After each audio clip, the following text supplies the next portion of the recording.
नफ्स क्या चीज़ है? नफ्स के मुतालिक लोग बहुत कम बात करते हैं, नफ्स के ऊपर बहुत ज़्यादा कम गुफ्तगू की जाती है, कॉन्वर्सेशन की जाती है, उसके ऊपर बहुत कम टच किया जाता है। नफ्स जो है वो हल्का सा कहती है कि बस अपने सेल्फ को कंट्रोल करो, आगे बढ़ जाते हैं। लेकिन रियलिटी में नफ्स चीज़ क्या है? नफ्स कितनी पावरफुल चीज़ है। अगर आप नफ्स के ऊपर काबू कर लेते हैं, नफ्स के ऊपर अगर आप तस्किया नफ्स कर लेते हैं, तो फिर आप हवा में उड़ सकते हैं, पानी में चल सकते हैं, आग में कूद सकते हैं, सब कुछ कर सकते हैं। लेकिन ये रियलिटी में है क्या, इस पर कोई बात नहीं करता। लेकिन आज हम लोग बात करने जा रहे हैं उसका एक फर्स्ट अनसंग सागा जो है वो डिस्कशन करने जा रहे हैं, इंट्रोडक्शन करने जा रहे हैं, पस मंजर पे लाने जा रहे हैं। आज एक सब पे एक बहुत डिटेल वीडियो होने जा रही है। आप वीडियो करिए, हम सब पे आज बात करेंगे। बरिया व फित्तौरात नजिया व फिल इंजील इलिया व फिज़्ज़बूर अरिया व फिल कुरआन अलिया।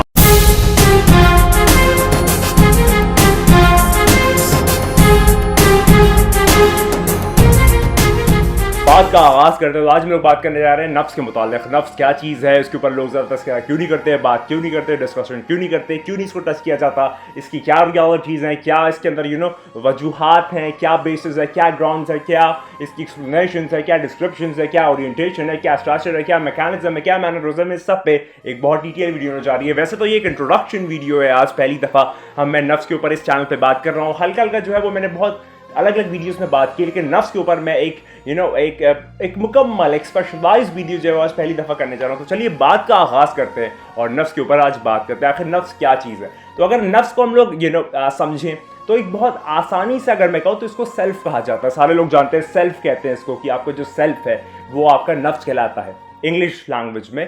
पहले आपको एक और बात समझाता हूँ कि जो ह्यूमन बॉडी है वो 3 चीज़ों से कंसिस्ट होती है जनरली। वैसे उसकी और अगर डिटेलिंग में जाए तो फिर और भी जो जवाहिर है वो खुलेंगे, लेकिन जनरल जो है वो 3 चीज़ें होती हैं। बहुत ध्यान से सुने। पहला होता है आपका जिस्म, यानी आपकी जो मटीरियलिस्टिक बॉडी है, फिजिकल बॉडी है, इसको आप जिस्म कहते हैं। जो दूसरा है वो आपका नफ्स है, यानी कि सेल्फ, उस पर हम लोग आज बात करेंगे। और जो तीसरा है वो है आपका रूह। रूह कभी हम लोग आगे वाली वीडियो में रखेंगे कि रूह क्या चीज़ है, जिसको आप इंग्लिश लैंग्वेज में स्पिरिट कहते हैं या फिर हिंदी में आत्मा कहते हैं। ये आत्मा या स्पिरिट या फिर रूह जो है, ये तीनों एक चीज़ है।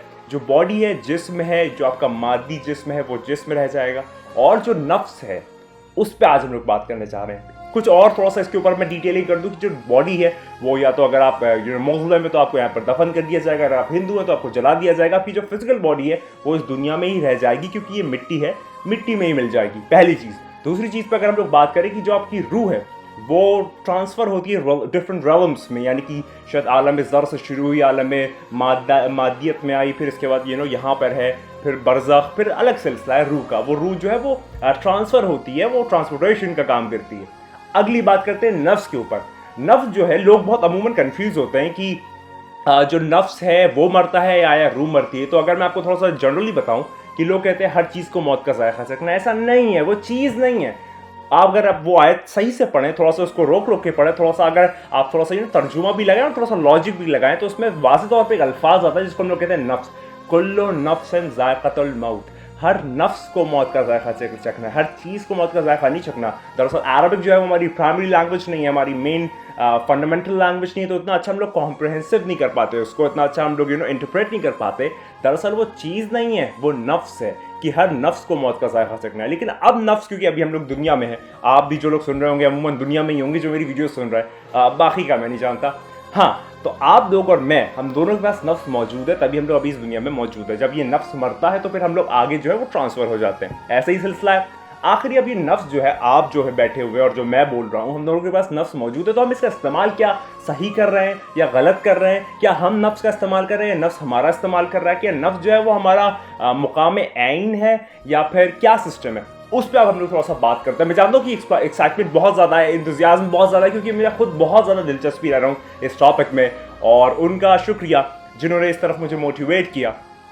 अब हम लोग थोड़ा सा और इंट्रोडक्शन की तरफ चलते हैं, फ़कत नफ्स को। इसको अभी तक मैंने बेस बनाया, मैंने आपको एक बिल्डअप किया, लेकिन अब जो है वो हम लोग नफ्स का मुकम्मल इंट्रोडक्शन करते हैं। जो नफ्स है वो एक गैर मादी जौहर है, यानी कि वो इममटीरियल है, उसके अंदर कोई मटीरियल नहीं पाया जाता, वो एक इममटीरियल चीज़ है जो कि आपकी बॉडी को कमांड करती है अपनी चीज़ों के फुलफिलमेंट के लिए। जैसे कि एक मास्टर या फिर एक बादशाह या फिर एक हुक्मरान जो है वो कमांड करता है अपनी रियाया को कि ये काम करो, ऐसे करो, वैसे करो। उसी तरीके से ये जो आपका नफ्स है, ये कमांड करता है आपकी फिजिकल बॉडी को कि उसकी नीड्स फुलफिल करे। फॉर एग्जांपल अगर नफ्स को भूख लग रही है या प्यास लग रही है तो हो सकता है ये वाटर बॉटल जो है कि आपका हाथ उठा रहा हो, लेकिन आपका नफ्स जो है वो बैक एंड पे काम कर रहा है, फ्रंट एंड पे ये हाथ जो है, मैं थोड़ा टेक्निकल बैकग्राउंड को इसलिए फ्रंट एंड और बैक एंड इस्तेमाल कर रहा हूँ कि आपका हाथ जो है वो आपका एक गुलाम है और नफ्स जो है वो मास्टर है। नफ्स जो है वो आपको कमांड दे रहा है कि तुम्हें प्यास लग रही है, नफ्स को प्यास लग रही है, नफ्स को पानी की इच्छा है, तो जाओ हाथ ये बॉटल उठाओ और पानी पियो। ये जो है आपका नफ्स कमांड कर रहा है चीज़ों को, ये इन डिमांडिंग पोजीशन में है, वो डिमांड करता है चीज़ों को और आपकी जो फिजिकल बॉडी है वो उसको मुकम्मल करती है, उसको फुलफिल करती है, उसको कंप्लीट करती है। ये जो है ये पहला सेल्फ इंट्रोडक्शन है नफ्स का।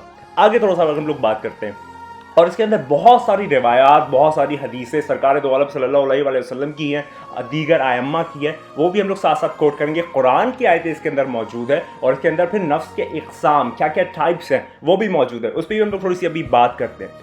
तो देखिए, जो रियल एसेंस है किसी भी इंसान का, किसी भी ह्यूमन का, किसी भी आदमी का, तो वो रियलिटी है अपने से ज़्यादा जो फॉर एग्जाम्पल जो ट्रुथ्स है, जो सच्चाइयाँ हैं, जो असलियत है वो जानने की। जैसे जैसे इंसान जो है वो थोड़ा सा स्पिरिचुअली अवेकन होता है तो फिर वो और रियलिटीज़ को जानने लगता है और इसके अंदर जो नफ्स है उसका बहुत बड़ा स्कोप है, बहुत बड़ा रोल है। हम लोग समझ नहीं पाते। दरअसल आप ऐसा समझे कि नफ्स एक एटम बम है जो आप सब लेके घूम रहे हैं लेकिन उसको आप इस्तेमाल नहीं कर पा रहे। अगर आप नफ्स जो आप एक एटम बम अपने साथ सीने में लगा के या फिर अपने पास रख के घूम रहे हैं, वो इतनी बड़ी चीज़ है कि अगर आप उसकी रियलिटीज़ को समझ जाए तो यकीन माने आप क्या से क्या हो जाएंगे। यानी आप बशर से फौकुल बशर हो जाएंगे। इन जनरल एग्जांपल, ह्यूमन से सुपर ह्यूमन हो जाएंगे, मनुष्य से उत्तम मनुष्य हो जाएंगे अगर आप इस नफ्स की रियलिटीज़ को समझ लें, नफ्स को कंट्रोल कर लें, नफ्स को तस्किया कर लें। लेकिन ये किया कैसे जाता है उस पर भी हम लोग बात करेंगे, लेकिन आज जो है वो एक इंट्रोडक्शन की तरफ आगे चलते हैं। तो जैसा मैंने आपको बताया कि जो इसकी रियलिटीज़ है नफ्स की, वो आपको कमांड करता है, जैसे एक मास्टर जो अपने गुलाम को कमांड करता है अपने फुलफिलमेंट के लिए, अपनी नीड्स के रिक्वायरमेंट्स के लिए, उसको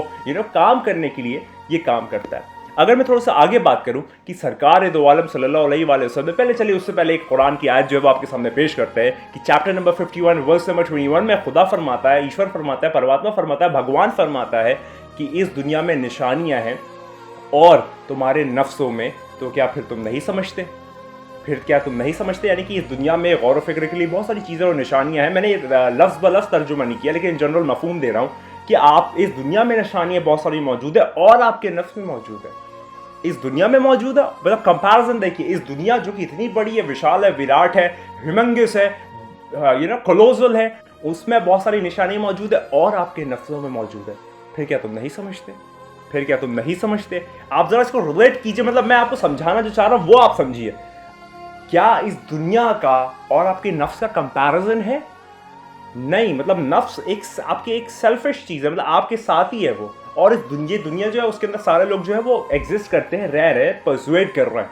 लेकिन खुदा उस कुरान में फरमाता है कि इस दुनिया में निशानियां हैं और तुम्हारी नफ्सों में, फिर क्या तुम नहीं समझते? यानी कि जाहिर सी बात है कि तुम नहीं समझते, तभी खुदा कह रहे हैं कि समझो, यानी कि नफ्स को रियलाइज करो कि तुम्हारे नफ्स में क्या क्या निशानी मौजूद है। नफ्स जो कितनी पावरफुल चीज़ है, नफ्स के अंदर कितनी, अगर गौर व फिक्र करते हो, नफ्स का तस्किया करते हो तो उसके अंदर क्या क्या चीज़ें मुमकिनात हैं जो खुल के आती हैं। अगर आप उसको उसकी रियलिटीज़ में जाके उसको समझते हैं, उसकी रियलाइजेशन करते हैं, तो फिर क्या क्या चीज़ें खुल सकती हैं। फिर क्या तुम नहीं समझते? खुदा फरमाते हैं, आप सुनिए कि खुदा का हबीब क्या फरमाता है। सरकार दो आलम सल्लल्लाहु अलैहि वसल्लम फरमाते हैं कि जिसने अपने नफ्स को जाना उसने अपने रब को जाना।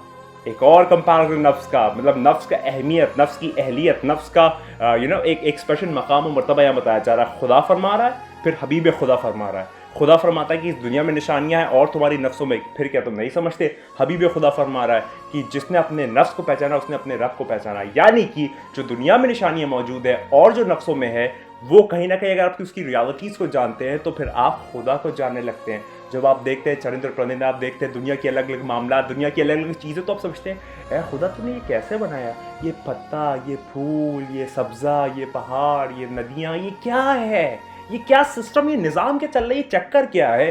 तो खुदा के बारे में वो और मारिफत हासिल करने लगता है कि खुदा तूने क्या बनाया, मेरे हाथों पे लकीरें, मेरे पलके, मेरे बाल, ये दो हाथ, ये सारी जब चीज़ें सोचते हैं ना तो वो अलग जोन में चला जाता है। और ऐसा ही जब वो नफ्स के बारे में सोचता है, नफ्स के ऊपर जब थोड़ा तस्किया करने लगता है, तो भी वो खुदा की मारिफत हासिल करने लगता है। क्यों? क्योंकि सरकार ने दो में सल्लल्लाहु अलैहि वसल्लम ने फरमाया है कि जो अपने नफ्स को पहचानता है वो अपने रब को पहचानता है। यानी कि नफ्स जो है उस पर बहुत फोकस किया जा रहा है, उस पर बहुत बात की जा रही है, नफ्स के ऊपर बहुत ज़्यादा कॉन्सेंट्रेशन किया जा रहा है, बहुत ज़्यादा मोटिवेशन दी जा रही है, बहुत ज़्यादा इंस्पिरेशन है, एस्पिरेशन है, सब कुछ है। फिर क्या तुम नहीं समझते? खुदा फरमाता है फिर क्या तुम नहीं समझते? आप समझ रहे, मतलब आप रिलेट कीजिए चीज़ों की कि नफ्स एक एटम बम है, लेके घूम रहे हो लेकिन तुम जानते नहीं फोड़ना कैसे। वही उस पर हम लोग आज बात करने जा रहे हैं और मुकम्मल गुज़िश्ता जो वीडियोस आएंगी उस पर भी हम लोग बात करेंगे। तो मैंने अभी 2 चीज़ें आपको बताई, वैसे तो बहुत ज़्यादा इसके अंदर तफसीलन बात हो सकती है कि मुझे अभी ऑफिस जाना है कुछ देर में, तो मैं थोड़ा सा इसके अंदर और बेहतर तौर पे करूँगा इंशाल्लाह। लेकिन अभी आप एक इंट्रोडक्शन को समझे, उसके बाद जो है फिर सरकार दो आलम सल्लल्लाहु अलैहि वसल्लम एक और चीज़ फरमाते हैं कि जो भी शख्स अपने नफ्स को सबसे बेहतर जानता है, बेस्ट जानता है, तो ऐसा है कि जो अपने खुदा को सबसे बेहतर जानता है, बेस्ट जानता है। यानी कि आप अगर बेस्ट ऑफ द फॉर्म्स में अपने नफ्स को पहचानते तो आप बेस्ट ऑफ द फॉर्म्स में खुदा को पहचानेंगे। यानी कि जितनी अच्छी मारफत नफ्स होगी उतनी अच्छी मारफत खुदा यानी कि इलाही यानी कि एलोहेम यानी कि याहया या कि वाहेवा यानी कि हु यानी कि भगवान यानी कि ईश्वर, उसकी अच्छी मारफत होगी, उसकी अच्छी रिकग्निशन होगी। रिकग्निशन मतलब मारफत इन जनरल, जो लोग भी मेरे भाई बहन जो वो नहीं समझ पाते, मारफत से मुराद रिकग्निशन है। यानी कि इसको आप और बेहतर समझ पाएंगे, उसको और बेहतर उसकी इंसाइट्स हासिल कर पाएंगे। मुकम्मल तो कोई नहीं कर सकता, लेकिन उस जद्दोजहद में और बेहतर तौर पर समझ पाएंगे जो अपनी नफ्स की मारफत हासिल कर लेता है। जनरल पीरियड क्लियर हो गया होगा इतनी बातें। थोड़ा सा और आगे बात करते हैं। जो अब थोड़ा सा मैं सोच रहा हूँ कि जो स्पिरिट है या जो रूह है या जो जिस्म है, इसको इसके अंदर ना मिलाऊं। वैसे मुझे चाहता था कि मैं इसको रखूं, लेकिन वीडियो जो वो शायद बहुत ज़्यादा लंबी ना हो गई हो या फिर वैसे ही 14+ मिनट्स की हो गई। तो इन जनरल इसको हम लोग अब थोड़ा समिट अप करते हैं। जितना इस वीडियो में हमने समझा कि जो नफ्स है वो एक गैर मादी जौहर है, जवाहिर है, जो कि आपके पास है, आपके साथ मौजूद है, आप उसे लेके घूमते हैं। नफ्स जो है वो अपनी रिक्वायरमेंट्स के लिए आपकी बॉडी को कमांड करता है। फॉर एग्जाम्पल उसे प्यास लगी तो आप पानी हाथ से उठाएंगे, पिएंगे, लेकिन नफ्स जो है वो सेटिस्फाई हो रहा होगा, नफ्स जो है वो उसकी पूर्ति हो रही होगी। नफ्स जो है वो जैसे कमांड करता है वैसे जैसे एक हुक्मरान या फिर एक मास्टर जो है वो कमांड करता है अपने गुलामों को। ये एक इमटेरियल चीज़ है, इमटेरियल इन द सेंस इसका कोई मटेरियल नहीं है, ये इनविजिबल है लेकिन आपके साथ मौजूद है, बहुत पावरफुल है। उसके बाद जो है खुदा फरमाता है चैप्टर नंबर 51 वर्स नंबर 21 में कि जिसने इस दुनिया में निशानियाँ अलग अलग और तुम्हारी नफ्सों में, फिर क्या तुम नहीं समझते? यानी कि हर इंसान जो कि चाहता है खुदा की रिकग्निशन, या फिर क्योंकि इसकी दूसरी जो फॉर्मूला है, फॉर एग्जांपल अगर ए जो है दुनिया में निशानियां हैं और तुम्हारी नफ्सों में, फिर क्या तुम नहीं समझते? इक्वेशन बी जो है वो है सरकार दो आलम सल्लल्लाहु अलैहि वसल्लम ने फरमाया कि जिसने अपने नफ्स को पहचाना उसने अपने रब को पहचाना। यानी कि ये गौर फिक्र का जो तस्करा है, अगर ए इक्वल टू बी करना है तो जो भी नफ्स कॉमन आ रहा है, यानी कि अगर आपने सब और सबसेट पढ़ाओ कि एक सेट होता है ए, एक होता है बी, दोनों को अगर आपको कॉमन लेना हो, दोनों को मिला के, तो उसको इंटरसेक्शन कहते हैं। तो इसके अंदर जो इंटरसेक्शन है वो आपका नफ्स है। यानी कि इन जनरल बात ये होती है कि अगर गौर फिक्र जो दुनिया में करता है और फिर तुम नहीं समझते, ये वाली बात, और उसके अंदर नफ्स का आता है तस्करा, और दूसरी बात कि जिसने अपने नफ्स को पहचाना उसने रब को पहचाना। नफ्स और नफ्स दो कॉमन इक्वेशंस में नफ्स आ रहा है, तो ये नफ्स पे अब बात होगी। आप जो है वो मैं सोच रहा हूँ मुकम्मल वीडियोस नफ्स पे करूँगा। और याद जाहिर सी बात है जनाब आली कि जिसने अपने नफ्स को पहचाना उसने अपने रब को पहचाना। तो बेशक इसके दरमियाना एक चीज़ मौजूद है, वो है सरकार दो आलम सल्लल्लाहु अलैहि वसल्लम की आखिरी कड़ी, सरकार दो आलम सल्लल्लाहु अलैहि वसल्लम का आखिरी बेटा साहिब-उज़-ज़मान नरगिस चश्म यूसुफ वज़ार इमाम ज़मान अलैहिस्सलाम। यानी कि साहिब-उज़-ज़मान की मार्फत भी हासिल तभी होगी जब आपको आपकी नफ्स की मार्फत हासिल होगी। नफ्स की मार्फत हासिल कर लोगे, साहिब-उज़-ज़मान तक पहुँचोगे, और जब साहिब-उज़-ज़मान को राज़ी कर लोगे, खुदा राज़ी हो गया। उसके बियॉन्ड कुछ नहीं है, उसके बाद कुछ नहीं है।